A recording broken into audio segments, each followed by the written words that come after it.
முருகனுக்கு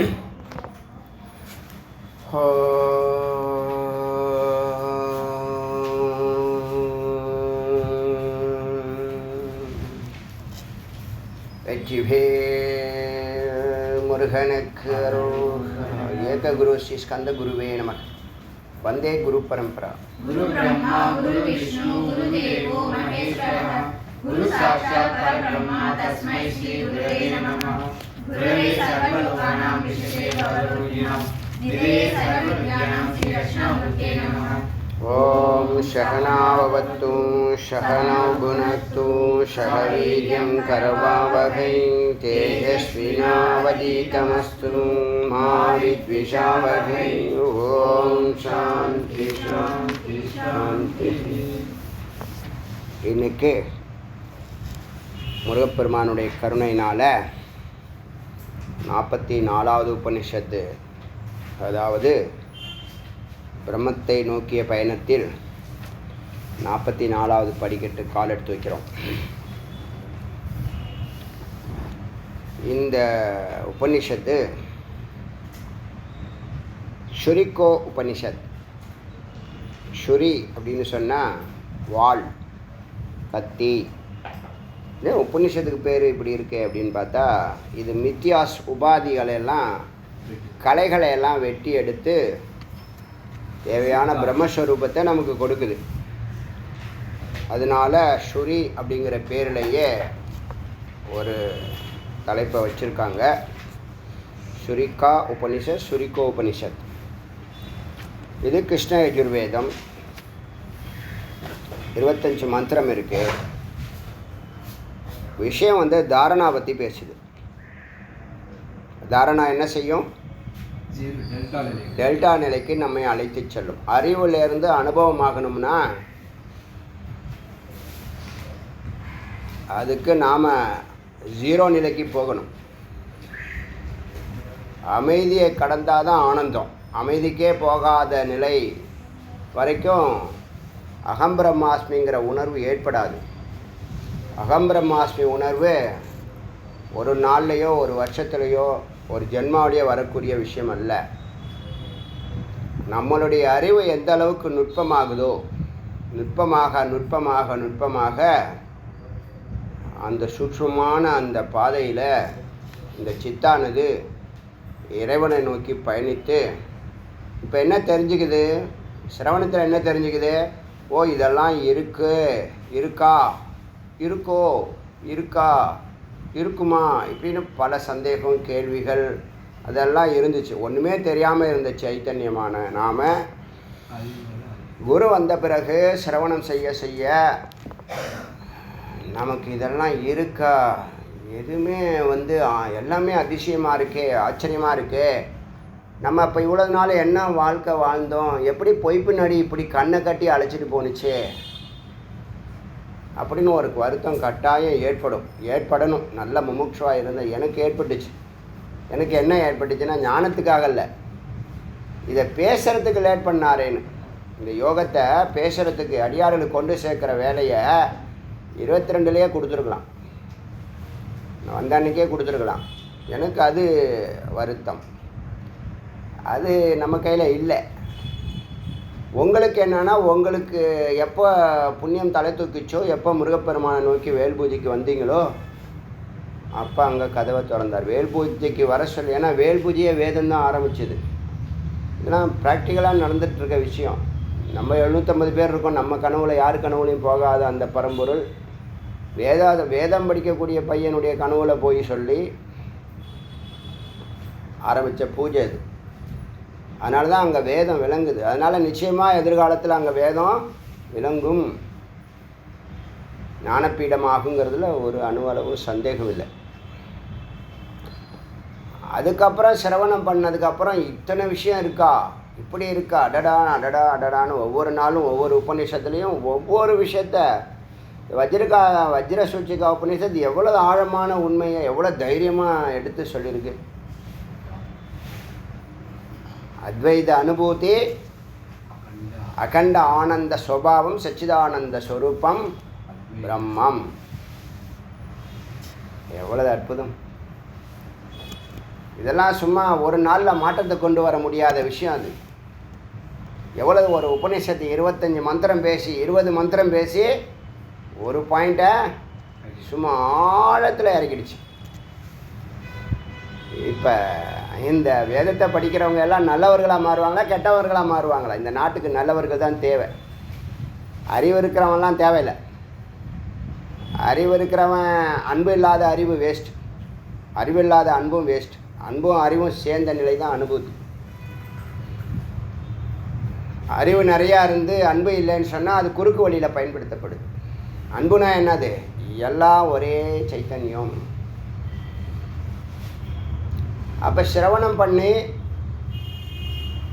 சிரவணம் செய்து செய்து இப்படிலாம் இருக்கா இப்படிலாம் இருக்கா இப்படிலாம் இருக்கா, இதை தான் நான் இவ்வளோ நாள் தேடிட்டு இருந்திருக்கேன், எங்கே தேடணும்னு தெரியாமல் தேடிட்டு இருந்துட்டேன் அப்படின்னு இந்த சிரவணத்தில் கவனம் செலுத்த ஒவ்வொரு லேயராக கடந்து அதை பற்றி சிந்திக்க சிந்திக்க அதில் உள்ள சந்தேகங்கள்லாம் தீர்ந்து ஒரு அணுவளவு கூட சந்தேகம் இல்லை, இதுதான் சரி அப்படின்னு ஒரு நிலை வரும்போது அறிவு அனுபவம் ஆகிறது. இதுதான் சரி அப்படின்னு சொன்னதுக்கப்புறம் இதை நாம் செயல்படுத்தணுங்கிற எண்ணம் வந்துடும், தானாகவே வரும். செயல்படுத்த ஆரம்பிச்சிடுவோம். செயல்படுத்த ஆரம்பிச்சிட்டோம்னா அங்கே அனுபூதி ஸ்டார்ட் ஆகுது. எப்போ அறிவு ஸ்டார்ட் ஆகுது, எப்போ அனுபவம் ஸ்டார்ட் ஆகுது, எங்கே அனுபூதி ஸ்டார்ட் ஆகுதுங்கிற வித்தியாசம் உங்களுடைய ஆர்வத்தை பொறுத்து தான் இருக்குது. நம்மளுடைய ஆர்வத்தை பொறுத்தும் நம்மளுடைய பயிற்சியும் முயற்சியும் பொறுத்து தான் அறிவே இப்போ வந்திருக்கு. அறிவு வந்து அனுபவமாகி அனுபூதி ஆகணுங்கிறதுக்கு இந்த பயணத்தை நம்ம தொடர்ந்துக்கிட்டே இருக்கோம். அதில் அனுபூதியில் தான் ஆனந்தம், பரமானந்தம், பிரம்மானந்தம், யோகானந்தம், ஞானானந்தம்னு சதா சிவநிலை, நித்தியானந்தம்னு சொல்கிறோம் இல்லையா, சதா சிவநிலை. இப்போ எப்பயாவது சிவநிலை. சிவநிலை என்னது? தன்னிலை. அனுபூதி வந்தால் சதா சிவநிலை. இப்போ ஞானம் இருக்கும், அனுபூதிக்க போகாத வரைக்கும் ஒன்றும் உபயோகம் இல்லை. வேணால் கொஞ்சம் விலகி போவீங்க, கொஞ்சம் வேகத்தை குறைச்சிருப்பீங்களே தவிர ஞானம் நிஷ்டையாகணும், அறிவு அனுபவமாகணும், அனுபவம் அனுபூதியாக மாறணும். அதுக்கு யோக நிஷ்டையும் மிக முக்கியமான ரோல் பண்ணுது. அதனால் நீங்கள் இந்த உபனிஷத்தினுடைய சாரம் என்னன்னு கேட்டிங்கன்னா, ஒரு ஞான யோகத்தை மட்டும் சொல்லலை, ராஜயோகத்தையும் கூடவே சொல்லுது, பக்தி யோகத்தையும் சொல்லுது. அதனால தான் ஸ்கந்த புராணம், தட்சிணாமூர்த்தி புராணம், விநாயக புராணம்லாம் பார்த்தோமா இல்லையா, பகுவிரிச்சா உபனிஷத்து, அம்பாள் பற்றி ஒரு உபனிஷத்து, மகாநாராயண உபனிஷத்து, கணபதி உபனிஷத்து. இதெல்லாம் எதுக்கு உபனிஷத்தில் ஞானத்தில் எதுக்கு இறைவன் பேர் வருது? அப்போ பக்தி யோகத்தையும் அது தூக்கி நிறுத்துது, ஞான யோகத்தையும் தூக்கி நிறுத்துது, ராஜயோகத்தையும் தூக்கி நிறுத்துது. எதாவது ஒரு யோகத்தை பிரதானமாக வச்சு பாக்கிய சப்போர்ட்டாக வைக்கணும், எதையும் எதிர்க்கக்கூடாது, வெறுக்கக்கூடாது, தள்ளக்கூடாது. அது ஏன் அப்போ வச்சுருக்காங்க? பிரம்மஞானம் தானே. ஏன் ஒன்று ஒரு படிக்கட்டில் பிணைஞ்சிருக்கு. ஸ்கந்த உபநிஷத்துன்னு கூட ஒன்று வருது, பார்க்கலாம். 1 by 1 பார்த்துட்டே வரும். நான் அந்த 2வது வேல்யூம் எப்படி சீரியலோ அப்படி தான் இப்போ போயின்ட்டுருக்கேன். சின்ன சின்ன உபநிஷதாக இருந்தாலும் அந்த சீரியலில் தான் போயின்ட்டுருக்கேன். வருஷலாக எல்லாத்தையும் டிரான்ஸ்லேட் பண்ணிடணும் அப்படின்னு. அப்படி பார்த்தா இந்த உபநிஷத்து இதனுடைய பாடம் தாரணாவை பற்றி பேசுது. தாரணாங்கிறது தான் அறிவை அனுபவத்துக்காக மாற்றுறது. பெரிய மகானுபாவுக்களுக்கெல்லாம் ஞான யோகம் ஏன் புலப்பட மாட்டுது அப்படின்னு கேட்டால், இந்த அறிவோடையே நிற்கிறாங்க, அனுபவத்துக்கு போகிறதில்ல. பக்தி யோகம்னா ஈஸியாக போய்டுறாங்க, அடுத்தடுத்த பூஜையை ஒரு 5 மணி நேரம் நடத்துவாங்க, ஞானத்தை 5 மணி நேரம் விசாரம் பண்ண மாட்டாங்க, தியானத்தை 5 மணி நேரம் பண்ண மாட்டாங்க. இது 3 ஒன்றுக்குள்ளே ஒன்று தான் இருக்குது. ஞான யோகம் பெரிய மகானுபாவுகளுக்கே புரியலை. அதனால தான் மதபேதம் ஏற்படுது. மதபேதம் ஏற்படுது. என்னென்ன மதபேதம்னா கருத்து வேறுபாடு ஏன் ஏற்படுது? துவைத்தம், விசிஷ்டாத்வைத்தம், அத்வைத்தம். எப்போ அத்வைத்தம்? அத்வைதத்தை சொல்லணுங்கிற அவசியமே இல்லை. அவசியமே இல்லை. அத்வைதத்தை பற்றி பேசுகிறதுக்கு அவசியமே இல்லை. ஏன் வாழ்நாள் ஃபுல்லாக துவைத்தத்தில் தான் வாழ்கிறோம். அவர் எங்கேயோ இருக்கார், நாம் எங்கேயோ இருக்கிறோன்னு தான் வாழ்ந்துக்கிட்டு இருக்கோம். அப்புறம் ஒரு பக்தி நிலை கூடும்போது அவர் மேலானவர், நாம் அவர் பக்தன், அவர் பகவான் நம்ம பக்தன், அவர் எஜமானன் நம்ம அடிமை, அப்படி பார்க்குறோம். அப்புறம் அறிவு நிலை இன்னும் மேன்மை பெற பெற பெற பெற பெற இறுதி நிலை தான் அத்வைதம். அதை சொல்லணுங்கிற அவசியமே இல்லை. அத்வைதம்னு சொல்லணுங்கிற அவசியமே இல்லை. அது பர்சனல் விஷயம்.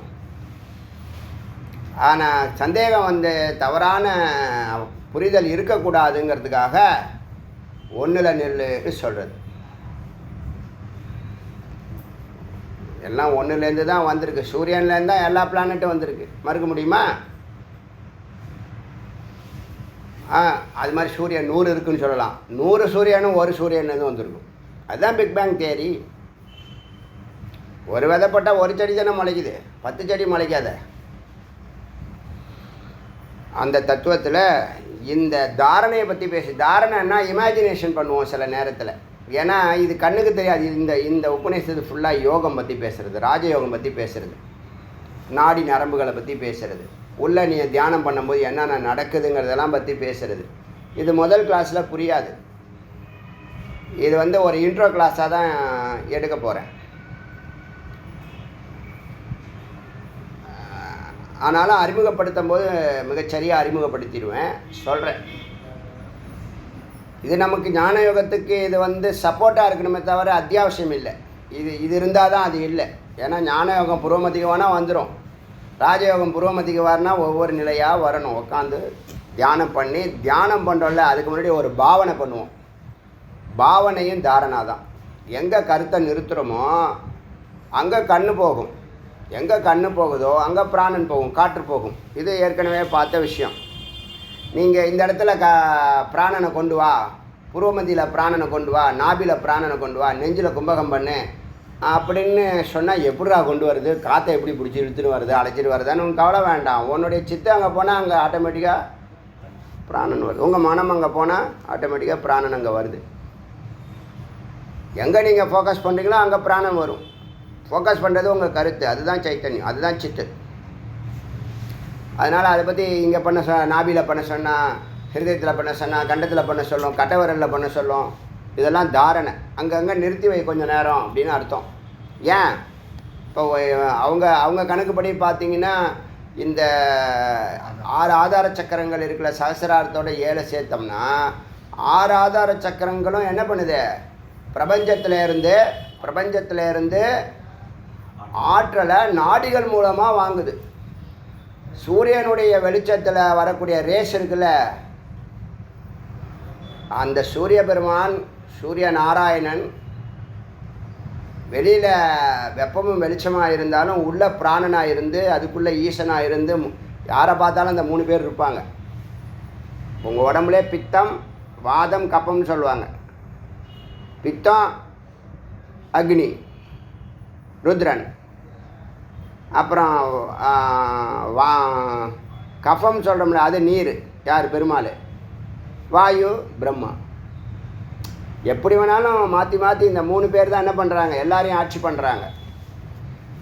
அதை தான் குரு பிரம்மா, குரு விஷ்ணு, குரு தேவோன்னு சும்மா ஏதோ வாய்க்கு கடைன்னு சொல்லிவிட்டு நமஸ்காரத்தை பண்ணிவிட்டு போயிட்டே இருப்போம்னு நினச்சி அப்படி பண்ணக்கூடாது.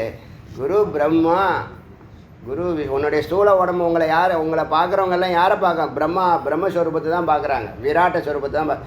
வெளியில் பார்த்தா விராட்டு, சமஷ்டியாக பார்த்தா விராட்டு, தனி மனிதனாக பார்த்தா பிரம்மா, அதாவது விஸ்வன். இப்போ உங்களை எல்லாரும் நம்மளை யாரை பார்க்குறாங்கன்னா நம்மளுடைய ஸ்தூல உடம்புங்கிற விராட்டை தான் பார்க்குறாங்க, அதாவது பிரம்மாவை தான் பார்க்குறாங்க. அதுக்கு காரணமான சூக்ஷ்ம உடம்பான பிளான் இருக்குல்ல, ப்ளூ பிரிண்ட்டு, அது விஷ்ணு. அதுக்கு காரணமான பிளாட்டுன்னு சொல்லுவோம் இல்லையா, ஒரு பாயிண்ட்டு, காரண பாயிண்ட்டு, அதுலேருந்து தான் பிளான் வந்திருக்கு, பிளான்லேருந்து தான் ஸ்தூலம் வந்திருக்கு. முதல்ல எஜமானை வீடு கட்டணும் அப்படின்னு அந்த பிளாட் அங்கேருந்து வந்தால் தான் பணம் அங்கேருந்து வரும். பணம் வந்தால் தான் என்ஜினியர் பிளான் போட முடியும். பிளான் போட்ட பிற்பாடு தான் மெட்டீரியலும் மற்ற எக்யூப்மெண்ட்ஸும் மற்ற மேசன் அவங்கெல்லாம் வருவாங்க. அப்போ நீங்கள் குரு பிரம்மா, குரு விஷ்ணு, குரு தேவன்னு சொல்லும்போது உங்கள் ஸ்தூல உடம்பு, உங்கள் சூக்ஷ்ம உடம்பு, உங்கள் காரண உடம்பு அதோட நிறுத்தலை. பரபிரம்மம், துரியம், 4வது நிலை. பரபிரம்மம் குரு பிரம்மா, குரு விஷ்ணு, குரு தேவோ மகேஸ்வரக, குரு சாட்சாத் பரபிரம்மம். சகுணத்தையும் நிர்குணத்தையும் ஒன்றா இணைச்சிருக்க மந்திரம் அது. அற்புதமான மந்திரம். நம்ம அந்த வார்த்தையை 10,000 முறை கேட்டிருக்கோம். அதுக்கு அர்த்தமே குரு பிரம்மான்னு சொல்கிறாங்க, குரு விஷ்ணு சொல்கிறாங்க. எங்களை பாட சொன்னாங்க, ப்ரேயரில் பாடி சொல்லிக்கணும். அதனால் நாங்கள் பாடுறோம். அது எங்கள் தலையெழுத்து அப்படின்னு நினச்சிட்டு பண்ணக்கூடாது. நம்ம அப்படி தான் எல்லாருமே பண்ணியிருப்போம். வாயை திறந்தா குரு பிரம்மான்னு ஆரம்பித்தா உடனே என்ன பண்ணுவீங்க? நீங்கள் முடிச்சு வச்சுருப்பீங்க. அர்த்தம்னா குருவை நோவா பிரம்மான்னு சொல்கிறாங்க. நாங்கள் ஒத்துக்கலை. அப்படியே என்ன பண்ணுறோம்? நம்மளுடைய அந்த எலி மூளையை வச்சுக்கிட்டு சிந்திக்கிறோம்.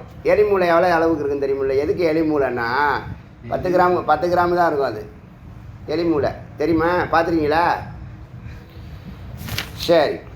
அதனால் இந்த தாரணாங்கிறது பிராணனை நிறுத்துறதுன்னு சொல்கிறது தான் ஜென்ரலாக நம்மளுடைய சித்தை வந்து பிராணாயாமம் பண்ணி புறத்தை பார்க்குறது, அகத்தை திருப்பி பிரத்யாகாரம் பண்ணி ஒரு பாயிண்டில் நிறுத்தி அதில் அது நல்லா வேகம் எடுக்கிறதுக்காக அமைதி நிலைக்கு போய் ஆழத்துக்கு போய் நம்ம எண்ணங்களை எல்லாத்தையும் ஜீரோ பண்ணி டெல்டா நிலைக்கு போய் அங்கேருந்து தொடங்குறது தான் தியானம். தியானம் 24 நிமிஷம் தொடர்ந்தால் சமாதி கைகூடும். ஆனால் தியானம் 24 நிமிஷம் தொடரவே விடாது. அதுக்கு முன்னாடி பிரத்யாகாரமே 24 நிமிஷம் நடக்குதாங்கிறது சந்தேகம். அதுக்கு முன்னாடி தாரணாவும் நடக்காது, பிரத்யாகாரமும் நடக்காது. அதுக்கு முன்னாடி என்ன இருக்கு? என்னது? பிராணாயாமம் சொல்கிறோமே, பிராணாயாமமே ஒழுங்காக நடக்காது. ஒன்றுமே ஒழுங்காக நடக்காது உங்களுக்கெல்லாம். ஏன்னா நீங்கள் அவ்வளோதே வைராக்கியமாகவும் விவேகமாகவும் அப்படியே உத்வேகமாகவும் உற்சாகமாகவும் அப்படி இதை செஞ்சு தான் தீருவேன். இதெல்லாம் எனக்கு தெரியாத ஒரு அதிசயத்தை சொல்லி கொடுக்குது வேதம். நம்ம உடனே செஞ்சு பார்க்கணுமா நினைக்க போகிறோம்? இந்த ஜென்மாவில் கேட்குறேஞ்சி, சாப்பிடணும், தூங்கணும், கடைக்கு போகணும், காய்கறி வெட்டணும், அப்புறம் ஞாயிற்றுக்கிழமைக்கு பையை தூக்கிட்டு போகணும், அவன் சொந்தக்காரன் கல்யாணம் வச்சுருக்கான், எல்லாம் உங்களை கழட்டி விட்ருவானுங்க கடைசியில். தெரியுமில்ல? உங்கள் கூட எவனும் இருக்க இந்த வேதம் தான் உங்கள் கூட இருக்கும். எப்போ மரணப்படுக்கையில் படுத்தால் அப்போ தெரியும். இதெல்லாம் எங்களுக்கு கிடையாது, நாங்களாம் பெரிய லாடு லபங்க இப்போ நினச்சிக்கலாம். இப்போ அப்படி தான் தோணும். அதுலேருந்து தப்பிக்கணும்னா இந்த மாதிரி மெய்ப்பொருளை கொஞ்சம் காதில் கேட்டு வைக்கணும். இந்த சப்ஜெக்ட், இந்த சுரிகா உபநிஷத்தினுடைய சப்ஜெக்ட் என்ன? தாரணா. அதாவது கருத்தை இந்த இடத்துல நிறுத்துறது. இப்போ நான் என்னுடைய காற்ற பிராணனை ஹிருதயத்துக்கு செலுத்துகிறேன், என்னுடைய பிராணனை மூலாதாரத்துக்கு செலுத்துகிறேன், சுவாதிஷ்டானத்துக்கு செலுத்துகிறேன், விசுத்திக்கு செலுத்துகிறேன், சகசிராரத்துக்கு செலுத்துகிறேன்னு நீங்கள் எங்கே நினைக்கிறீங்களோ அங்கே பிராணன் போகும். அதுதான் இந்த சிறப்பு. ஞான யோகம் உடம்பே கிடையாது, எங்கே நிறுத்த சொல்கிறேன் அப்படிங்க. உடம்பு இருக்கிறதுனால தான் இந்த ராஜயோகத்தை வச்சு கொஞ்சம் கடினமான விஷயந்தான், கொஞ்சம் புரியாத விஷயந்தான். உங்களுக்கு புரிஞ்சால் நல்லது, புரியாட்டி ரொம்ப நல்லது. ஞானத்தில் ஸ்ட்ராங்காக நில்லுங்க. ஏன்னா இதெல்லாம் சப்போர்ட்டிவ் தான், தியானத்துக்கு தான். அந்த தியானம் பிராணாயாமம், பிரத்யாகாரம், தாரணா, தியானம், சமாதிங்கிறதுல இது அங்கங்கே கொஞ்சம் கொஞ்சம் எக்ஸ்ப்ளனேஷன் பண்ணுது. அதை நம்ம கேட்டு வச்சுக்குவோம். புரியுதா? தெரிஞ்சுக்கணுங்கிறதுக்காக தான். இல்லைன்னா இதெல்லாம் இப்போ பார்க்க வேண்டிய உபநிஷத்து இல்லை, கடைசியாக பார்க்க வேண்டிய உபநிஷத். சரி, இது வருஷலாக வர்றதுனால அப்படியே கண்டினியூவாக இது பண்ணிகிட்டே வரேன். இதில் வந்து சாந்தி பாடம் கிருஷ்ணயஜுர்வேதங்கிறதுனால சாந்தி பாடம் சகனாவத்து. சகனாவத்து பல முறை பேசியிருந்தாலும் புதுசாக கேட்குறவங்களுக்காக 44வது உபநிஷத்தை 44வது உபநிஷத்து 43 உபநிஷத்து கேட்காதவங்க டைரெக்டாக 44வது உபநிஷத்து கேட்டிங்கன்னா ஒன்றும் புரியாது. ஏன்னா எங்கேருந்து நான் முதல்ல பேசியிருக்கேனோ அங்கேருந்து தான் வரணும். அங்கேருந்து வந்தால் தான் சப்தார்த்தம், பாவார்த்தம் எல்லாம் புரியும். இல்லைன்னா புரியாமல் இங்கே வந்தேன்னா இதுதான் உபநிஷத்தான்னு நினச்சிடக்கூடாது. உபநிஷத்தை ஆரம்பத்துலேருந்து உங்களுக்கு எப்படி கொண்டு போகணுமோ அப்படி கொண்டு போயிருக்கார். ரொம்ப எளிமையாக கொண்டு. இனி கூட ஒருத்தர் நேற்று கேட்டுட்டு இன்றைக்கி சொன்னார் ரொம்ப எளிமையாக இருக்குங்க அப்படின்னாரு. சாமானிய பாமரர் நோக்கமே அதான். எனக்கு சுத்த தமிழ்லாம் எனக்கு தெரியாது. அதனால் என்னுடைய தமிழில் எனக்கு என்ன தெரியுதோ, நான் என்ன புரிஞ்சுட்டு இருக்கனோ, என்ன சுவாமி உபதேசம் பண்ணுறாங்களோ அதை எளிமையாக சொல்லிகிட்டு இருக்கேன். கேட்டால் நல்லது அப்படின்னு சொல்லியாச்சு. அதனால் ஓம் ஷகனாபவத்து, ஓங்காரம் எப்பயுமே நினைக்கக்கூடிய பரபிரம்மம். ஏகாட்சரம் பிரம்மம், ஏகாட்சரம் பிரம்மம். அது சகுனத்துக்கும் பொருந்தும், நிர்குணத்துக்கு. அது முருகனுடைய அந்த கேரக்டர் பொருந்தது பாருங்கள். சிவலோகம் பண்ணால் பரலோகத்தை வெல்ல சிவபூஜை, இகத்தை வெல்ல பராசக்தி. அதுதான் நம்ம பூஜையை பற்றி தினத்தை மாயை சொன்னோம்ல. இகத்தை வெல்லணும்னா சக்தி பூஜை பண்ணணும், பரத்தை வெல்லணும்னா சிவ பூஜை பண்ணணும், ரெண்டையும் ஒரே நேரத்தில் பண்ணணும்னா வேல் பூஜை பண்ணணும். முருகப்பெருமானுடைய தனி இது. அது நம்மளுடைய மூளையிலையும் அந்த பாட்டு இருக்குது. எல்லாத்துலேயும் அந்த நியூட்டர் ஒன்று நடுவில் இருக்குது, இதுலேயும் இருக்குது, அணுக்கள்லேயும் இருக்குது. அந்த ரெண்டில் ஒன்று நடுவில் ஒன்று, மூணாவது ஒன்று இருக்குது. இருக்கா இல்லையா? எல்லாத்துலேயும் இருக்குது அந்த மூணாவது பொருள். அதனால ஷகனாபவத்து ஓம் சொல்லும் போதே நமக்கு என்ன பண்ணணும்?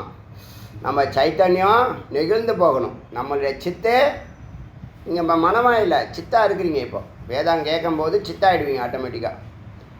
அப்போ இந்த ஓம்னு சொல்லும் போதே அந்த வசீகரம், அந்த பிரம்மத்தை உச்சரிக்கக்கூடிய அந்த நெகிழ்ச்சி, மகிழ்ச்சி ஏற்படுது. சொல்லி பாருங்கள், தனியாக சொல்லி பாருங்கள், ஏகாந்தமாக சொல்லி பாருங்கள், மனம் விட்டு வாய் விட்டு சொல்லி பாருங்கள். திருக்குறுங்குடிக்கு ஏகாந்தமாக என்னை விட்டான் இறைவன். ரொம்ப அமோகமாக ஓங்கார ஜபம், ஸ்ரீராம் ஜெயராம் ஜெய ஜெயராம் ஜபம் ரொம்ப வருஷம் ஆச்சு. 20-30 வருஷத்துக்கு அப்புறமா பண்ணியிருக்கேன். கரெக்டாக அந்த போய் அந்த சன்னதி பாலம் வர வரைக்கும், சன்னதி அந்த சன்னதி தெரிகிற வரைக்கும் அந்த ஜபம் நிற்கவே இல்லை. தானாக பண்ணுது, யாரும் அதுவாக பண்ணுது, அதுவாக அற்புதமாக பண்ணுது. மலை ஏறினா நாமத்தை சொல்லணும்னு அதுக்கு தெரியுது. இப்போ நான் சொல்கிறேன் இல்லையா, தியானம் பண்ணும்போது கர்ப்பகிரகத்தை நம்ம நெருங்கும் போது சுவாமி தரிசனம் பண்ண போகிறோம் அப்படிங்கிற ஒரு பிரபாவத்தை அது அனுபவிக்குது சைத்தன்யம்.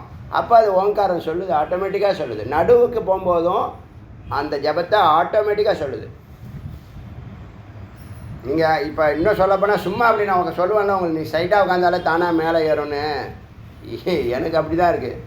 முற்பகலில் வந்து 11 மணி 12 மணிக்கு மேலே தியானம் பண்ண வேண்டாம், ஓவர் ஹீட்டை இழுத்துடுது உள்ளே அப்படின்னு பண்ண வேண்டான்னு சும்மா சாதாரணமாக உட்காந்து ராமானுஜர் ஹிஸ்டரியை தெரிஞ்சுக்கலாம். ஏதாவது ஆடியோஸ்னால் டிடியில் இருக்குது ராமானுஜர் ஹிஸ்ட்ரி.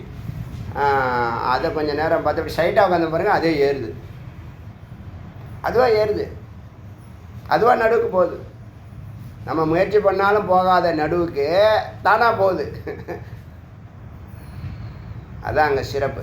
அதனால் ஓம் மிக முக்கியமான தாரக மந்திரம். எந்த புண்ணியம் பண்ணாருன்னா கூட ஓங்காரம் ஜபிச்சு தொலை.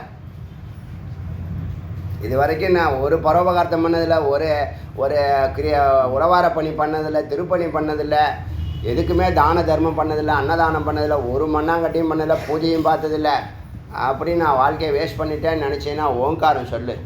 நீ தெரிஞ்சு சொன்னாலும் தெரியாது சொன்னாலும் ஒன்று அழைச்சின்னு போய்டும். அது ஓங்காரம் சொன்னாலே, ஓம் அப்படின்னு சொன்னாலே ஒன்று அழைச்சிட்டு போய்டும்.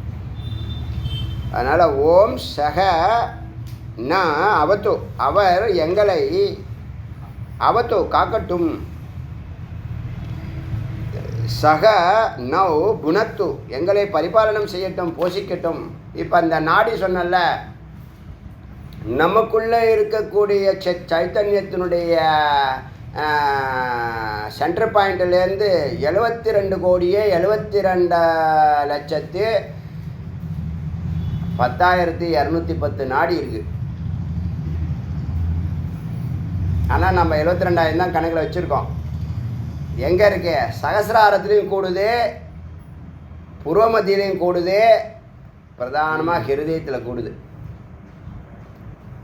ஹிருதயத்துலேருந்து தான் எல்லா ரத்தம் எல்லா ஸ்பேர் பார்ட்ஸுக்கும் போகுதா,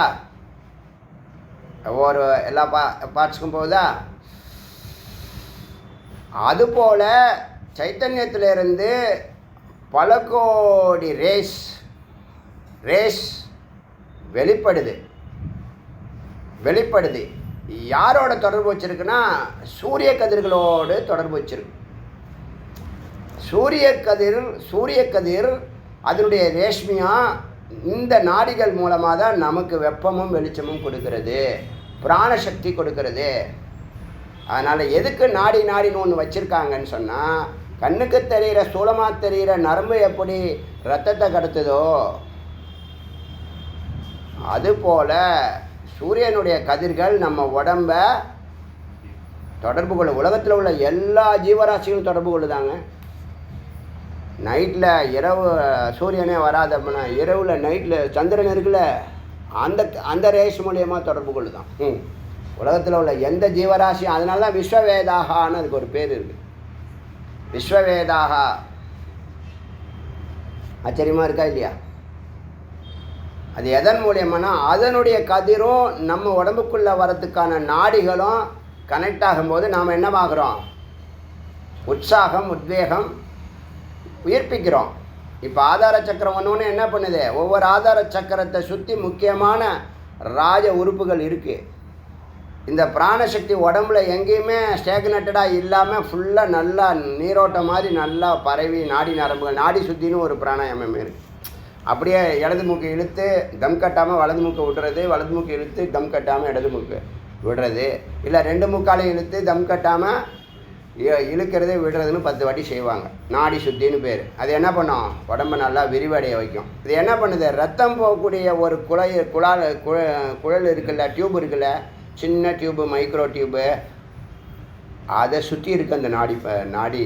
அந்த ரத்தம் ஓட்டம் போகிறதுக்கான பாதையை கிளியர் பண்ணுறது இந்த நாடி. புரியுதா? அப்போ சூரியன் நமக்கு என்ன கொடுக்குது? பிராணசக்தியை கதிர்கள் மூலியமாக கொடுக்குது. அந்த கதிர்களை இந்த பிராணாயாமம் பண்ணுறவனுடைய உடம்பு பூரணமாக வாங்கிக்குது. மற்றவனுடைய உடம்பு, மூடப்பட்டவனுடைய உடம்பு, மூடனுடைய உடம்பு அது என்னவாது? எனர்ஜி இல்லாமல் இருக்கான். புரியுதா?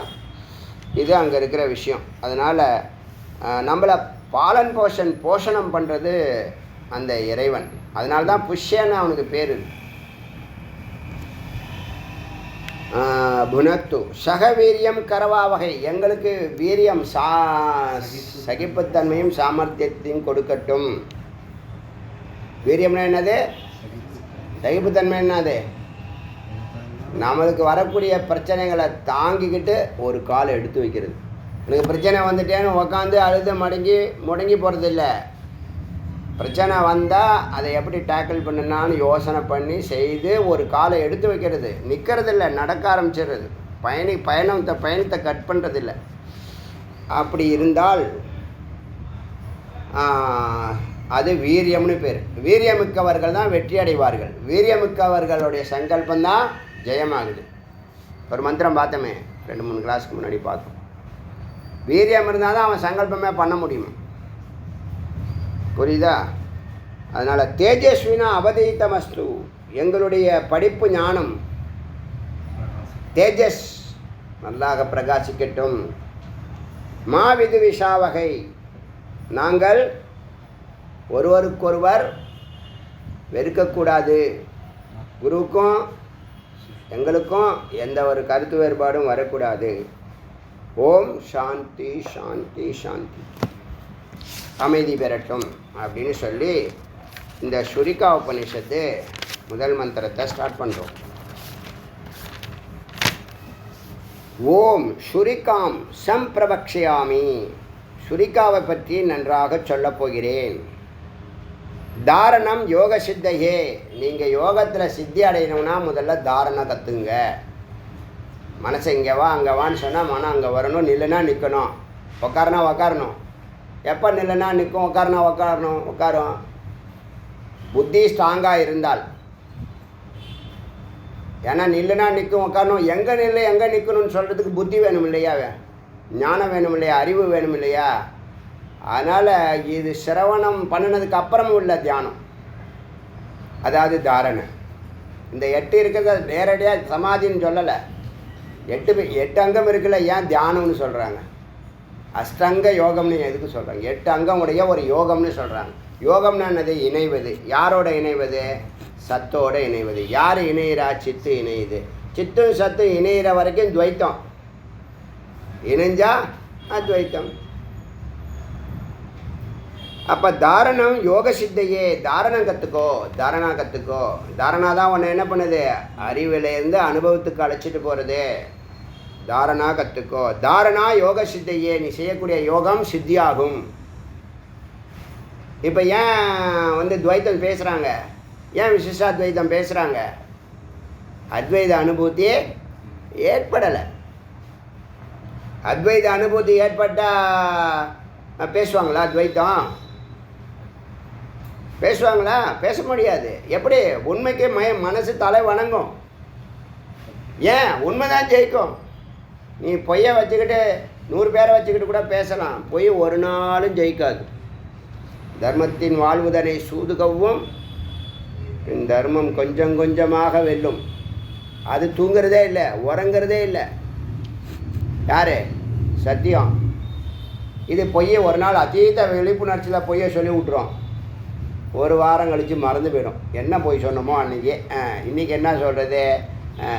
என்ன லீவ் சொல்லி எப்படி லீவை சொல்கிறது? பொய் சொல்கிறோம் இல்லையா? எதுக்கு? யதார்த்தமாக இப்போ உண்மையை சொல்ல ரொம்ப ரொம்ப ஈஸி. என்னை பொறுத்த வரைக்கும் ஞான யோகம் மாதிரி உண்மையை சொல்கிறது. பொய் சொல்ல தான் கஷ்டம். எதுக்கு பொய் சொல்லணும்? நீ பொய் சொல்லும்போது உன்னை நீயே மதிக்க மாட்டேன். நீ பொய் சொல்லும்போது உன்னை நீயே மதிக்காது. உன்னுடைய புத்தி உன்னுடைய மனதை மதிக்காது. அதனால் தாரணம் யோக சித்தையே முக்கியமான வாக்கியம். தாரணா பண்ணுறது யோகத்தை சித்தி செய்யும். யோ பிராப்பிய, யார் இந்த தாரணாவை பெற்றார்களோ, கற்றுக்கொண்டார்களோ, தாரணாவில் நிற்கிறார்களோ, யோகயுக்தஸ்ய ஜாயத்தே ந புனர்ஜன்ம. யோகயுக்தி அடைஞ்சு, யோகம் சித்தி அடைஞ்சு புனர்ஜன்மம் இல்லை, மீண்டும் பிறப்பது இல்லை. முதல் வாக்கியத்திலேயே சாரணத்தை சொல்லியாச்சு. மொத்த உபநிஷத்தை எப்பயுமே அது பேர் அனுபந்தம்னு சொல்லுவாங்க. அதாவது முதல் வாக்கியத்திலேயே, முதல் மந்திரத்திலேயே இந்த உபநிஷத்து யாருக்கு பேச போகிறோம்? அதிகாரின்னு பேர். எண்ணத்தை பற்றி பேச போகிறோம், அது விஷயம்னு பேர். இதனுடைய பலன் என்ன? மோட்சம்னு பேர். இது சம்பந்தம் எதை சம்மந்தப்பட்டது? இது சப்ஜெக்ட் யோகத்தை சம்மந்தப்பட்டது. ஜீவாத்மாவுக்கும் பரமாத்மாவுக்கும் உள்ள உறவு, அதான் சம்பந்தம். புரியுதா? அது அனுபந்தம்னு பேர். அதை முதல் பாட்டிலேயே வைப்பாங்க, மோஸ்ட்லி வச்சுருவாங்க எல்லா. ஏன்னா அது ஒரு நியமம். குமரில பட்டர்னு தமிழர் தான், காசிக்கு போனவர். அவர் ஏகப்பட்ட புத்தகங்களை எழுதணும் அந்த காலத்துலேயே. தமிழில் சான்ஸ்கிரிட்டில் எழுதியிருக்காரு எல்லாத்தையும். அவர் சொல்லக்கூடிய இலக்கணங்களில் இது வருது. எது? நீ எந்த புத்தகத்தை எழுதினாலும் இதில் சாந்தி பாடம் நேராக மந்திரத்துக்கு போய்ட்றோம். புக்கெலாம் எழுதுனா, இன்றைக்கி ஒரு பேச்சாளர், நான் தியானம் முடிச்சுட்டு ராமானுஜர் பற்றி கொஞ்சம் தெரிஞ்சுக்கலான்னு அந்த யூடியூப் தேடிட்டு இருக்கேன். அதை படபடன்னு நான் திருப்புகழ் பேச வந்திருக்கேன். இதெல்லாத்தையும் அரேஞ்ச் பண்ணிவிட்டு இதெல்லாம் டேபிள்லாம் போட்டு இதெல்லாம் போட்டு இதெல்லாம் போட்டு படபடன்னு சொல்லிட்டு காதலே வாங்காமல் கடன்னு மேலே ஏறிட்டார். ஆமாம், என்கிட்ட எனக்கு ஒன்றுமே புரியல ஃபஸ்ட்டு. அப்புறமா என்ன ஒரு கையில் வச்சுட்டு திருப்புகள்ங்கிறத காதில் விழுந்துடுச்சு. திருப்புகள்னால் தலை வணங்கணும், வேறு ஒன்றுமே சொல்ல. வாயை பற்றி கை கட்டி வாயை பற்றி அவர் மேலே வரதுக்குள்ளே இந்த பாய், அந்த ஜமக்காலம், அந்த டெஸ்க்கு, சின்ன டெஸ்க்கு அதெல்லாம் போட்டு மைக்கெல்லாம் எடுத்து வச்சு வாட்ச்மேனை தேடுறேன், கனெக்ஷன் கொடுக்கணும் அப்படின்னு. அவர் மேலே போன என்ன பண்ணாருன்னு தெரில, முருகன் என்ன பேசுனான்னு தெரில. வந்தோடனே உங்கள் பேர் என்னன்னு கேட்டார், வேறு என்னன்னு கேட்டார். அந்த கேள்வியிலேயே அவ்வளோ தன்மை இருந்துச்சு. சரி, மேலே தலைவர் ஏதோ பேசியிருப்பார் போல இருக்குன்னு. ஆமாம், போகிறப்ப வேறு மாதிரி அது மாதிரி.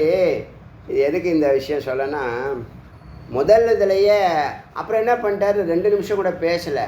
நான் 33 புக்கு எழுதியிருக்கேன் தம்பி, உங்களுக்கு ஒரு புக்கு கொடுக்குறேன், அது இன்றைக்கி தான் அது வெளியிட போகிறோம், உங்களுக்கு ஒரு புக்கு கொடுக்குறேன். சுவாமி, நான் நிறைய புத்தகம், அதுக்கு தான் சொல்ல வந்தேன், நிறைய புத்தகம் அந்த டேபிள் அடிக்கிருக்கே, உபநிஷத்தை தவிர ஒன்றும் படிக்கிறதில்ல அடியன். அதனால் உபநிஷத்துலாம் பார்க்குறீங்களா? ஆமாம் பேசியிருக்கேன்னு. அவ்வளோதான் அவர் ஃபுல்லாக சரண்டரு. தம்பி நீங்கள் உட்காருங்களேன், கேட்டுட்டு போங்களேன் அப்படின்னாரு. எனக்கு நேரம் இல்லை, 7:30 மணிக்கு கிளாஸ் இருக்குது, வேதா கிளாஸு, எனக்கு ரொட்டீனு, போயிட்டு வரேன். மனசு எனக்கே இப்போ அவரை விட்டு பிரிஞ்சு போகிறது கொஞ்சம் இதாக இருந்துச்சு. அவரும் அதே மாதிரி 1 நிமிஷம் தான் ஆச்சு அந்த பேச்சில், அதுக்குள்ளே அவ்வளோது இது. ஏன்னா உபநிஷத்தை படிச்சுட்டாமல் வேறு எதையும் படிக்க வேணாங்க. முண்டக உபநிஷத்தில் முதல் மந்திரத்தில் அந்த வாக்கியம் இருக்குங்க. பிரம்ம வித்யா இருக்குல்ல, எல்லா வித்யாவும் அதில் பிரதிஷ்டிதான்னு வருது. எல்லா வித்யாவும் எந்த ஒன்றை அறிந்தால் எல்லாவற்றையும் அறிந்ததாக இருக்கிறதோ அதுக்கு பிரமாணம் முண்டக உபநிஷத்தில் இருக்கும் 1வது மந்திரம். அதெல்லாம் நான் மகா வாக்கியத்தில் எழுதிட்டு வரேன். மகா வாக்கியங்கள்லாம் செலக்ட் பண்ணி கேதர் பண்ணி எழுதிக்கிட்டே வரேன். இனிமேல் யாராவது வந்தால் மொத்த உபநிஷம் நடத்த வேண்டாம், மகா வாக்கியத்தை வச்ச ஒரு 1000 எழுத போகிறேன். 1000 எழுதி சீரியல் பண்ணிட்டோன்னு வச்சுங்க, அதான் கிளாஸ் யார் வந்தாலும். அதுக்குள்ளே எல்லாமே இருக்குல்ல, அதை வச்சா ஒவ்வொரு சப்ஜெக்ட் பாயிட்டே இருக்கலாம். இவ்வளோ மந்திரம் எழுத வேண்டாம், ஷார்ட்கட் சொல்கிறேன். எப்படியாவது முக்தி மந்திரத்தை கொடுத்து கண்ணை திறந்து விட்டணும். அது எதுக்கு சொன்னேன்னா, அவர் கொடுக்குற புக்கு உபநிஷத்தில் சொல்லாதது அதில் இருக்க போது கொஞ்சம் யோசனை பண்ணி பாருங்கள். எவ்வளோ ஷார்ட்கட் நமக்கு இறைவன் நமக்கு கொடுத்துருக்கான் பாருங்கள், வழிவகுத்திருக்கான் பாருங்கள். இங்கே ராமாயண மகாபாரதத்தில் ஒரு காலத்தில் அடியன் பேசியிருக்கேம்மா. ராமாயண மகாபாரதத்தில் இல்லாத விஷயத்த குமுதமும் கல்கண்டும் அந்த விகடனம் இந்த விகடனம் எதுவும் கொடுக்க முடியாதுப்பா, எந்த சினிமாவும் கொடுக்க முடியாது அப்படின்னு பேசியிருக்கோம். இப்போ பார்த்தா ராமாயண மகாபாரதம் உபநிஷத்து தான் ஆதாரம்னு சொல்லும்போது இன்னும் நாம் மேன்மை பெறுகிறோம். ஒரு நாள் நான் சொன்னேன், இந்த செல்லு ஒரு 1000 பேருக்கு சமம் என்னை பொறுத்த வரைக்கும். ஒரு செல்லு இருக்க, அது 1000 பேர் வேலையை செய்யுது. 1000 நாள் செய்ய வேண்டிய வேலையை ஒரு நாளில் செய்யுது. அப்போ எவ்வளோ நம்மளுடைய டைம் அண்ட் ஸ்பேஸ் போச்சா, அவசியம் இல்லாமல் போச்சா? அப்போ என்ன பண்ணணும்? வென்று எடுக்கணும், நல்லா பயன்படுத்தணும், சரியாக பயன்படுத்தணும். ஞானம் அவ்வளோதுக்கு அட்லி கொட்டுது. இப்போ இவ்வளோ பிரச்சாரம் பண்ண முடியாது. முன்னாடிலாம் ஒரு மந்திரத்தை வாங்குறதுக்கு 18 பேரை 100 கிலோமீட்டர் நடந்திருக்காரு ஒருத்தர். யோசனை பண்ணி பாருங்கள். ஏன்? டிரான்ஸ்போர்ட் கிடையாது, தொடர்பு கனெக்ஷன் ஒன்றுமே கிடையாது, ரோடே கிடையாது, முதல்ல நடந்து தான் போய் ஆகணும்.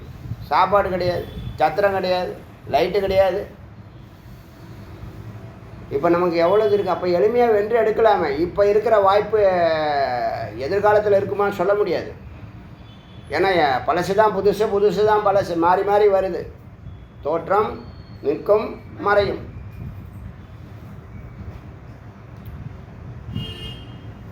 அதனால் நீங்கள் முதல் மந்திரத்திலேயே மொத்த உபநிஷத்துக்கு முதல் மந்திரம் என்ன உபநிஷத்து? மொத்த உபநிஷத்துக்கு முதல் உபநிஷத்து 112 இருக்குது. இப்போ நம்ம கையில் 112 உபநிஷத்து நம்ம கையில் இருக்குது இப்போதைக்கு. பெரிய கோடீஸ்வரம் மாதிரி இருக்கு எனக்கு. அந்த 112 முதல் உபநிஷத்து என்ன? சரியா போச்சு போங்க. ஈசாவாஸ்யம் இதம் சர்வம். 2வது கேன உபநிஷத்து. 3வது கட உபநிஷத்து. 4வது பிரஷ்ன உபநிஷத்து. 5வது முண்டக உபநிஷத்து. 6வது மாண்டூக்கிய உபநிஷத்து. 6 சொல்லியிருக்கேன், திரும்ப கேட்பேன் என்னைக்காவது ஒரு நாள், எனக்கு மறந்து போச்சுன்னா கேட்பேன். அதனால் இந்த முதல் மந்திரத்திலேயே தாரணா சித்தம் பண்ணால் யோகம் சித்தி ஆகிடும் அப்படின்னு மந்திரம் நமக்கு கொடுக்கிறது. தாரணா என்ற கருவி மூலம் யோக சித்தி. தாரணையே மனிதனுக்கு நம்பிக்கை, வெற்றிக்கான உத்வேகத்தை தருகிறது. தாரணா என்பது டெல்டா நிலை, அமைதி நிலை, பூஜ்ய நிலைக்கு கூட்டிச் செல்லும் நிலை தாரணா. இப்போ நீங்கள் எத்தனை நாளாக என்ன பண்ணிருந்தீங்க? சும்மா வெக்கம் இல்லாமல் சொல்லுங்கள். வெக்கத்தை விட்டு சொல்லுங்கள். நான் ஒன்றுமே பண்ணாதவங்களாம் இருக்கிறான், அது வேறு விஷயம். ஏன்னா எத்தனை ராமானுஜர் வந்தா என்ன, சங்கராச்சாரியர் வந்தா என்ன, நான் அதே தான் செய்வேன். இப்போ இவ்வளோ நாளாக நீங்கள் பண்ணது எல்லாமே பிரத்யாகாரம் தான், உண்மை தானே? இதில் நான் 10 வருஷமாக தியானம் பண்ணேன், 20 வருஷமாக தியானம் பண்ணேன்னு இனிமேல் யாராவது கேட்டானா நீ சொல்லுங்க அவன்கிட்ட. ஏன்னா இதெல்லாம் வந்து உபநிஷத்து வலியுறுத்துகிற மாதிரி எந்த குருவும் வலியுறுத்த மாட்டாங்க. குருனா இந்த யோகா கிளாஸ் எடுக்கிறவங்கள சொல்கிறேன்.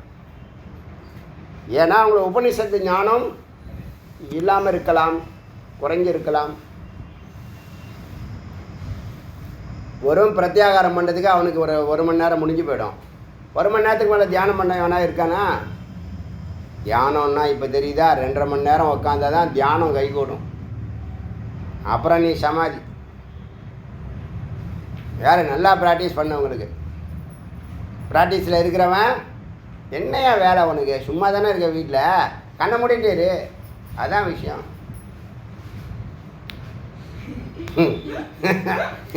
ஏன்னா நீங்கள் மனனம் பண்ணாமல் உங்களுக்கு அறிவு வராதுங்க.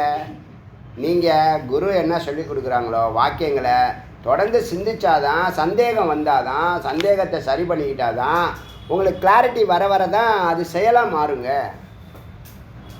கிளாரிட்டியே இல்லை, எல்லாரும் அங்கே கொஞ்சம் கேட்டேன், இங்கே கொஞ்சம் கேட்டேன், இங்கே கொஞ்சம் கேட்டேன், அங்கே கொஞ்சம் கேட்டேன் அப்படின்னு இருப்பீங்க. இப்போ அப்படி தான் இருக்கும்.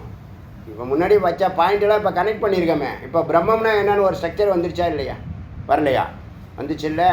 அதான். சரி, அடுத்தது ஏகாந்தம். யோக தாரணை பண்ணுறதுக்கு நேராக சமாதியை பற்றி பேசலை, தியானத்தை பற்றி பேசலை, நேராக தாரணாவை பற்றி பேசுது.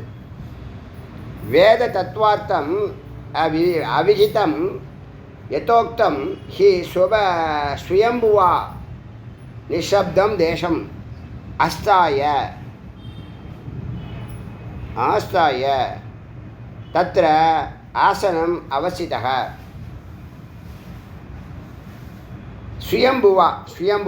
சுயம்புவானா பிரம்மா என்ன சொல்லியிருக்கோ, பிரம்மா என்ன சொல்லியிருக்காரோ பிரம்மா முதல்ல அதர்வன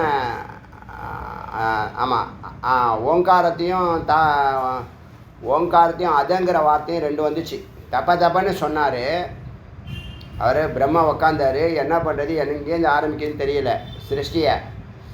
அப்போ அசரீரி தப்பன்னு சொன்னிச்சு, தவம் பண்ண ஆரம்பித்தார். அவருக்கு வந்த முதல் உபதேசம் ஓங்காரம், 2வது வார்த்தை அகரம். அந்த தான் அதர்வண மகரிஷி. இது ஒரு சிஸ்டம். இந்த சிருஷ்டியை ஆரம்பித்ததுலேருந்து ஓங்காரத்தை வச்சு சிருஷ்டியை படைக்கிறப்ப முதல்ல அவர் உபதேசம் பண்ணது தன்னுடைய மானசீக புத்திரனான அதர்வா.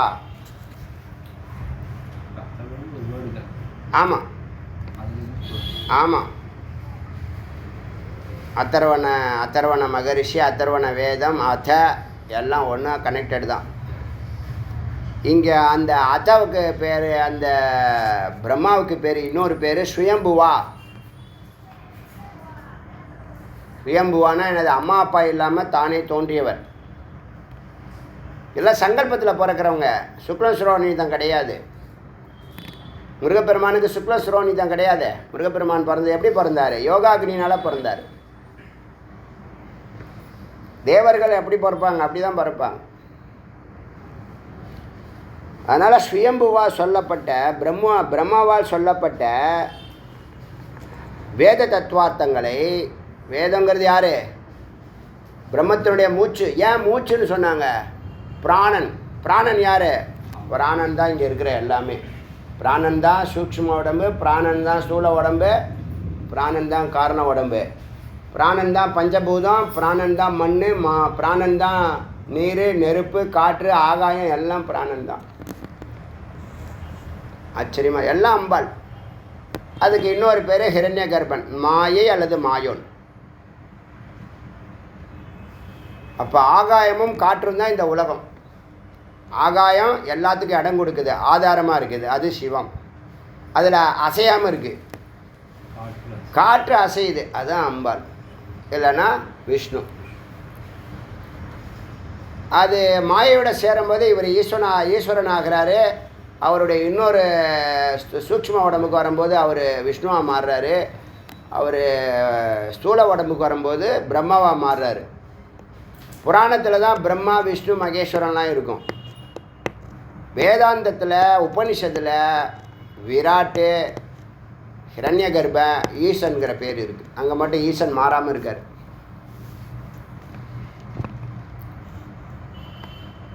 இந்த சுயம்புவாக இருக்கக்கூடிய பிரம்மா அவருடைய உபதேசப்படி வேத தத்துவார்த்தம், வேதத்தினுடைய தத்துவங்களை அவிகிதம் எப்படி சொல்லப்பட்டதோ, யதா யுக்தம் எப்படி கூறப்பட்டதோ அப்படி செயல்படுத்த நிஷப்தம், சப்தம் இல்லாத இடத்தில், நிஷப்தம் சப்தம் இருக்கக்கூடாது, அமைதியான இடத்துல, தேசம், தேசம்னா இடம், இடத்துல நிஷப்தம்னா அமைதி, தேசம்னா இடம், இடத்துல ஆசாய அமர்ந்து அமர்ந்து தத்ர அங்கே ஆசனம் அவசித்த ஆசனமிட்டு அமர்ந்து தியானிக்க வேண்டும். என்ன பண்ணணும்? ஆசனம் ஒன்று போட்டாச்சு. என்ன பண்ணணும்? என்ன பண்ணணும்? கிழக்கையோ இல்லை வடக்கையோ பார்த்து, மோஸ்ட்லி வடக்கு பார்க்குறது உத்தமம். தபாஸ் பண்ணுறவங்களுக்கு, பூஜை பண்ணுறவங்க கிழக்கு பார்க்குறது, கிழக்கு வடக்கு இல்லை வடக்கு கிழக்கு சொல்லியிருக்கோம். என்ன பண்ணணும்?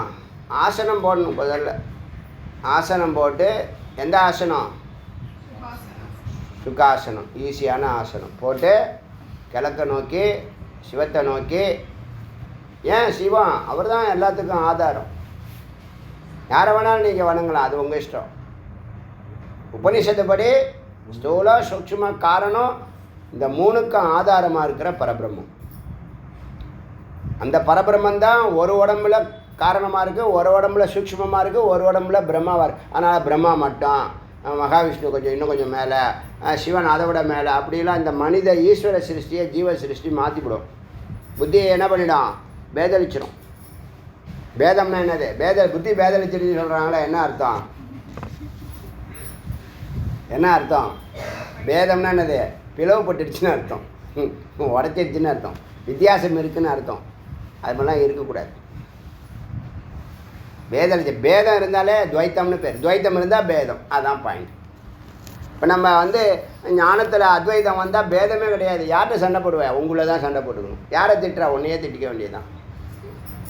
நீ யாரை திட்டினாலும் அது உனக்கு தான். யார் திட்டுறா? நீ தான் திட்டுற. யாரை திட்டுற? உன்னை தான் திட்டிக்கிற. நீ நினச்சிக்கிற எய்த்தாப்பில் யாரும் இல்லை, இங்கே இருக்கிறது தான் அங்கே இருக்குது. அதை உங்களால் உணர முடியலையா என்ன? இங்கே இருக்கிறது தான் அங்கே இருக்கிறது உணர முடியலையா இல்லையா? உணர முடியுதா இல்லையா? நீங்கள் சாப்பிட போகிறீங்க, வாசலில் பிச்சைக்காரம்மா ஒரு சாப்பாடு வாங்கி கொடுமான்னு கேட்குறாங்க. சே போ அப்படின்னு சொல்லிட்டு போமா? அப்படி போனால் நீ மனுஷனே கிடையாது. நீ உங்ககிட்ட இருக்கிற பைசாவில் அதுக்கு அந்த சாப்பாடு 100 ரூபாய்க்கு வாங்கி கொடுக்காட்டினாலும் ஒரு 50 ரூபா நோட்டையாவது கொடுத்து ஒரு தயிர் சாதமோ ஒரு புளி சாதமோ பொருளாக வாங்கி கொடுக்கணும். பணம் கொடுக்கக்கூடாது. வாங்கி கொடுத்துக்கலாமா? கொடுப்போமா கொடுக்க மாட்டோமா? ஏன் கொடுக்குறோம்? புண்ணியத்துக்காகவா? புண்ணியம் கிடைக்கும். இங்கே இருக்கிற அதே உயிர் தான் அங்கே இருக்குங்கிறது நல்லா உணர்றோமா இல்லையா? கீழே விழுந்தோடனே டக்குன்னு போய் பிடிக்கிறோமே.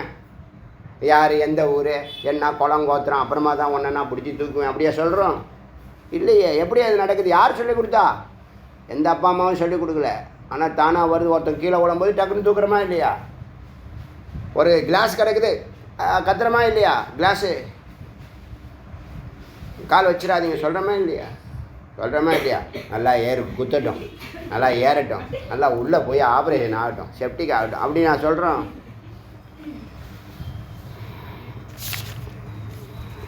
அதனால்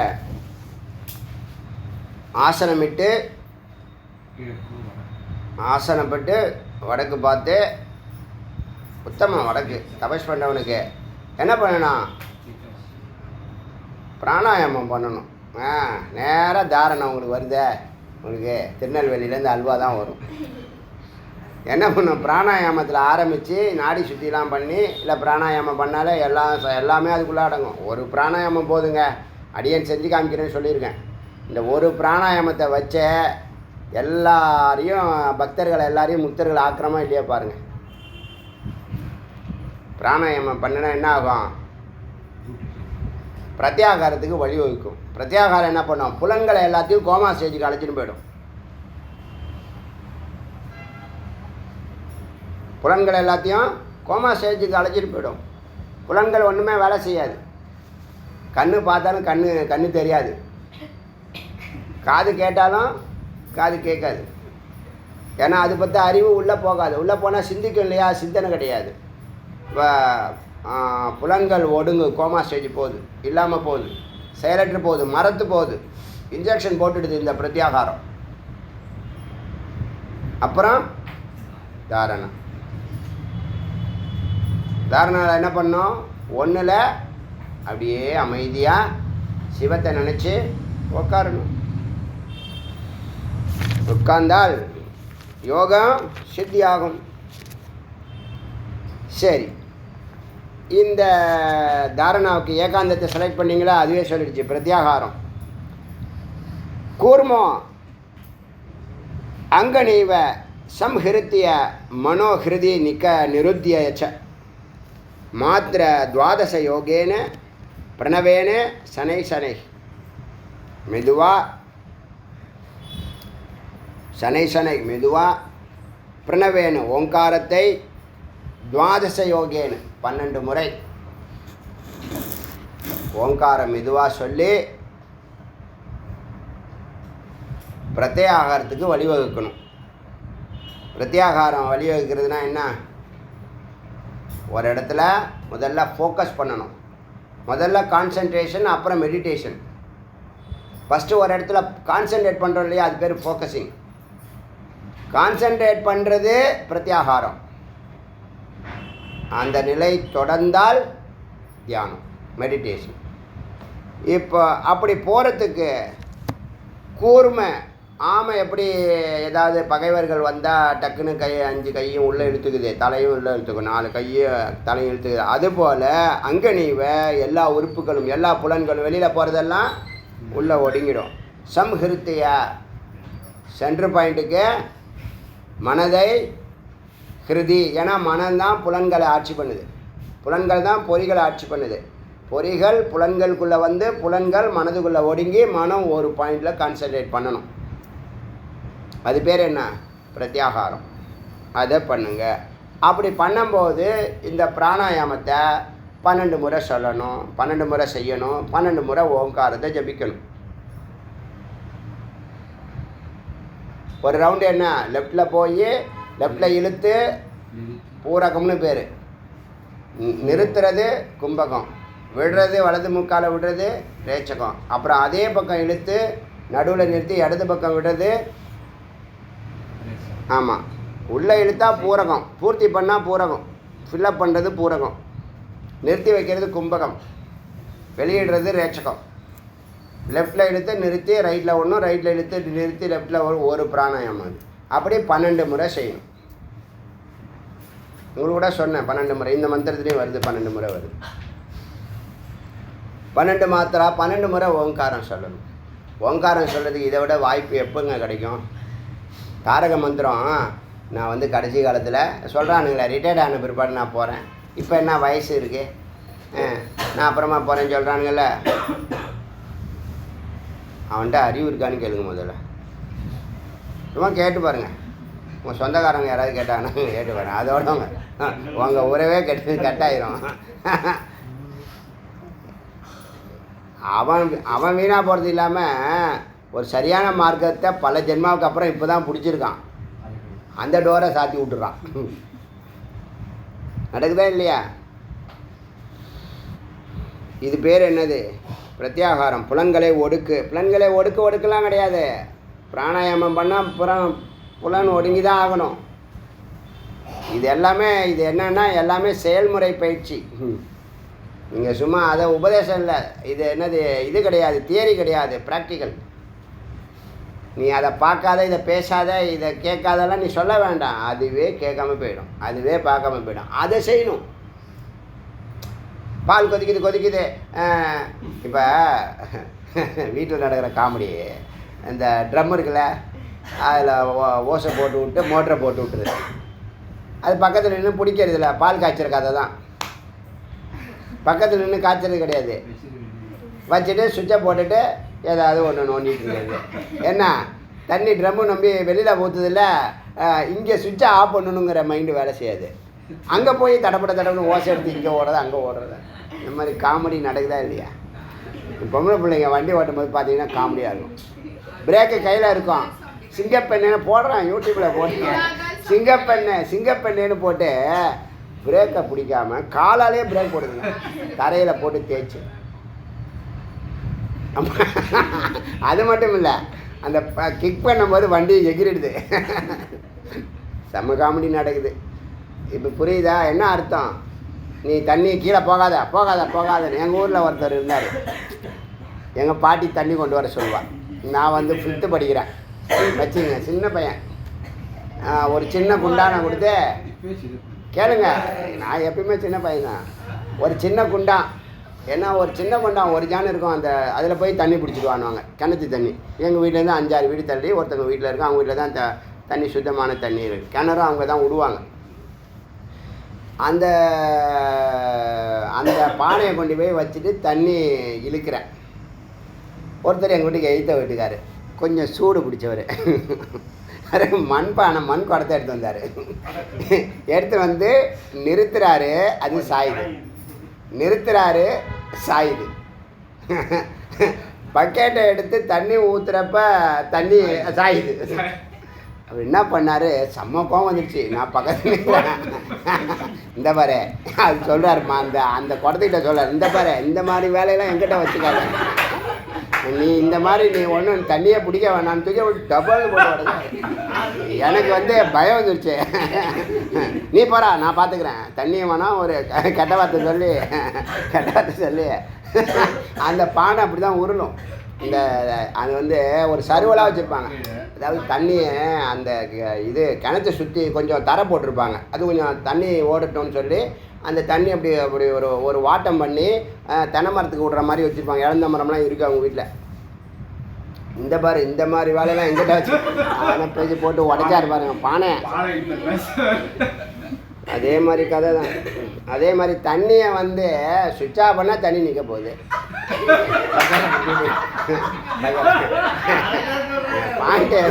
பாயிண்ட் எதுக்கு வரேன்னா, பிரேக்கை பிடிச்சா வண்டி நிற்க போகுது பாருங்க. பிரேக்கை பிடிச்சி இப்போ ஏன் இவங்கெல்லாம் முன்னாடி வராங்க, அப்படி இல்லைன்னு. பிரேக்கை பிடிச்சா வண்டி நிற்க போகுது, ஏன் காலை போட்டு தேய்க்கணும்? அப்புறம் சில பேருக்கு மனநோய், கிங்னு அடிச்சுக்கிட்டே போவான் வண்டியில் ரோட்டில். ஆனா இருக்கட்டும்,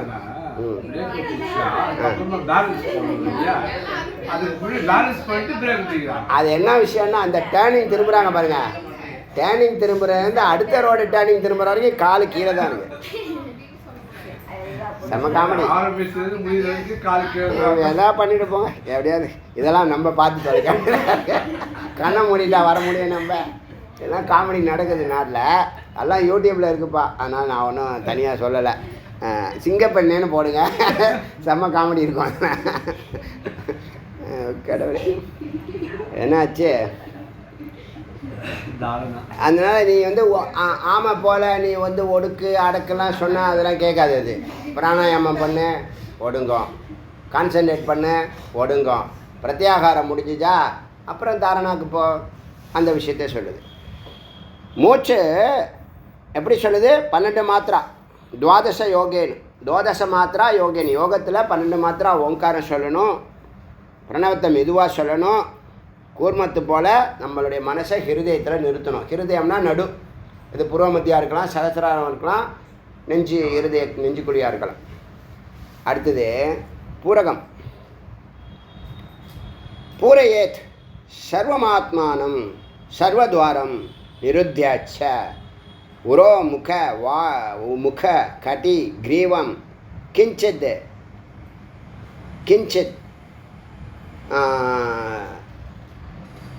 ஹிருதயம் உன்னதம். என்னாச்சு? பூரையத். இப்போ பூரகம் பண்ண போகிறீங்க. பிராணாயாமம் என்ன பண்ண போகிறோம்? பிராணனை உள்ளே எடுக்கிறோம். பூரையேத் பூரகத்தின் போது சர்வ ஆத்மானம், எல்லா உறுப்புகளும் புலன்களும் இந்த பிராணன் வழியாக ஹிருதயத்துக்குள்ளே போகுது. சர்வத்வாரம் நிருத்த, எல்லா துவாரத்தையும் மூடிடணும். மூலபந்தமும் செய்யணும். கண்ணு காது வாய் எல்லாத்தையும் மூடிடணும். மூடிட்டு உரோ நெஞ்சு, வாய், கட்டி, இடுப்பு, கிரீவம் கழுத்து எல்லாம் என்னவாகணும், நெஞ்சை நிமித்தி அப்படி உக்காந்துருக்கணும்.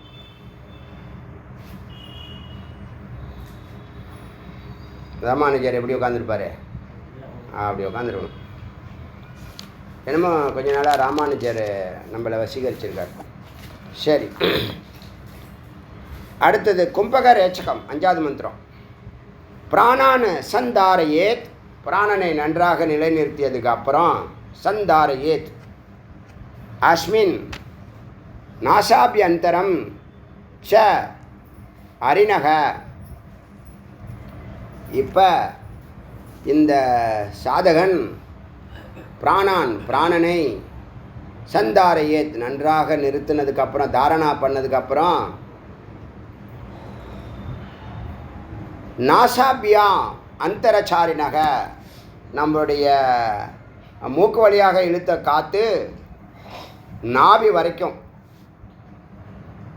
பூத்வா, பிறகு தத்திர கத பிராணக அங்கு சென்ற பிராணவாயுவை சனைர் ரத்த சமுத்தஸ்ருஜத் மெதுவாக உள்ளே இழுத்து, இப்போ வந்து ஹிருதயத்தில் பண்ண சொல்லலை, நாபியில் பண்ண சொல்லுது. இழுத்து கொஞ்ச நேரம் நிறுத்தி ரேச்சகம் மெதுவாக சனைர் சமுத் சுருஜத் வெளியில் மெதுவாக விடுங்கள். அது வரைக்கும் இருக்கட்டும், நாளைக்கு பார்க்கலாம். 5 மந்திரம் பார்த்துருக்கோம் இன்றைக்கி.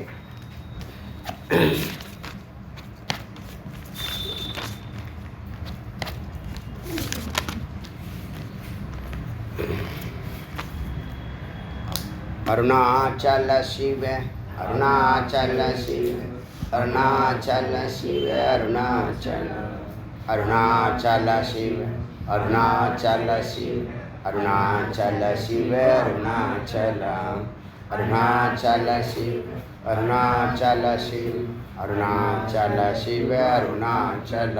ஜிவேல் முருகனுக்கரோ.